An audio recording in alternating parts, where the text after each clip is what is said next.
Everything is nice and dandy and magical with the Raiders cap space in 2022. In 2022, this year, we still have $20 million in cap space. But what is going to happen in the future? What does the future hold in 2023 where we only have $3 million of cap space right now? We're going to talk about which contracts are counting the most against the cap. What does the future hold for the Las Vegas Raiders, and how are they going to wiggle out and maneuver with this financial situation in 2023? Now, we know we signed Derek Carr to that 3-year contract, Hunter Renfrow to a 2-year contract, Devontae Adams to a 4-year contract, and Max Crosby as well to a 4-year contract. So these guys in 2023 are making up the lion's share of money. And you also have Chandler Jones there as well with his contract. Let's take a look at it right now. You can see Derek Carr has a $34.8 million cap hit with $5 million in dead money. Now, before I go into all the top people counting against the cap in 2023, let me just reiterate, $3 million available in 2023. You gotta have some money to spend, to sign some people, right? A lot of people are gonna walk as well after this year. The 5th-year option of Abram, Jacobs, and Farrell are declined. So in 2023, they're not counting against the cap. That's what this projection is saying, according to Spotrac. And before we get a little deeper into it, make sure you like this video if you haven't already. Subscribe to the Raiders Rundown for more Raiders content with WiFiWillie, and ring the bell for notifications. So Derek Carr, $34.8 million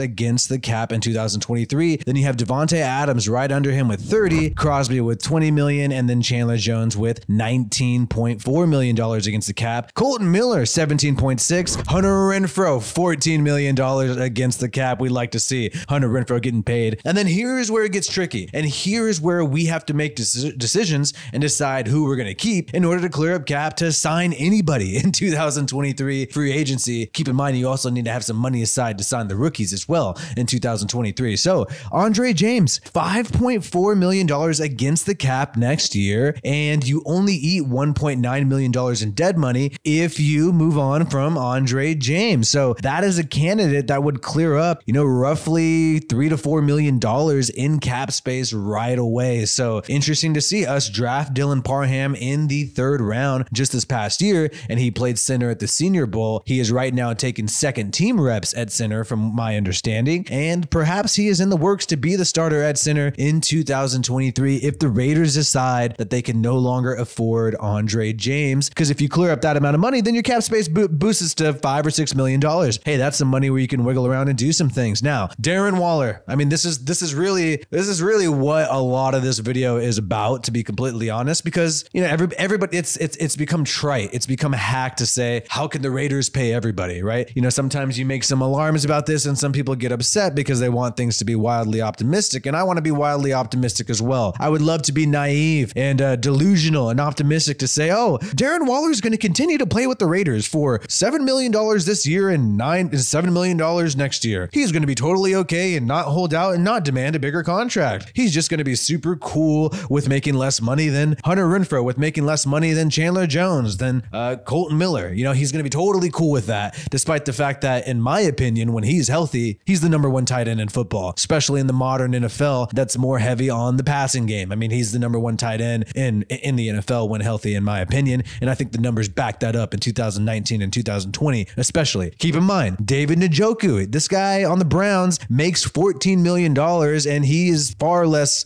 adequate when it comes to comparing his tight end skills to Darren Waller. Now, Darren Waller, you can clear up $7 million if you trade or release him in 2023. Then we would have $10 million in cap space. You couple that with maybe an Andre James move, then you have what, $13 million in cap space? That's something you could work with, because you can't work with $3 million, right? At the end of the day, you can't. At the end of the day, it's going to make things quite difficult for your team. So Raider Nation, I'm just saying, this is something that you really have to think about. These are the only people that we can clear up a significant amount of cap space in order to help us make some moves in the future. Aside from maybe Daniel Carlson, you could save $1 million here, AJ Cole, but releasing somebody to save $1 million, it's not worth it. It's not worth it, right? We're looking at the $7 million you could save, and obviously the $3 million from Andre James. Now here's the big enchilada, and I saved this to the end because I don't want the haterade coming. Because look, this is not about what I want.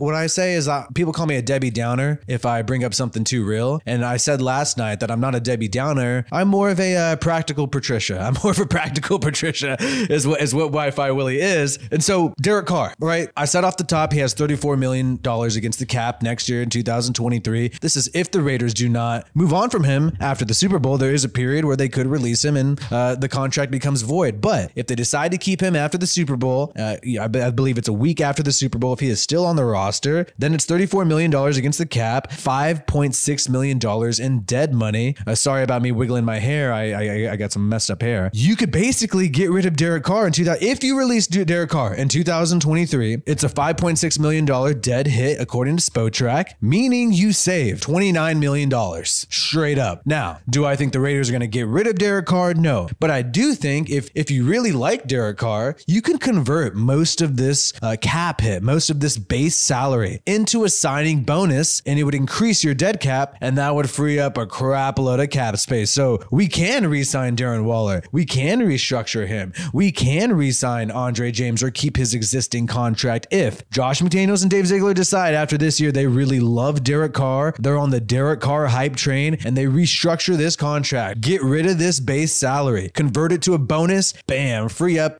tens of millions of dollars in cap space. That's a possibility. Or if they decide that, they want to rebuild, go in a different direction with QB, maybe Derek Carr doesn't like Josh McDaniels and the way he goes about things. He thinks he can maybe pursue different endeavors and succeed elsewhere. If that's on the table, look, I'm not saying it is. Don't start getting butthurt and commenting in the comments all kinds of negative stuff about Willie just because he's being a practical Patricia, but that is also a possibility for them to save some cap space. So let me know what you guys think about the Raiders cap situation in 2023. This is from Spotrac. That's where I got most of this information. SPOTRAC.com.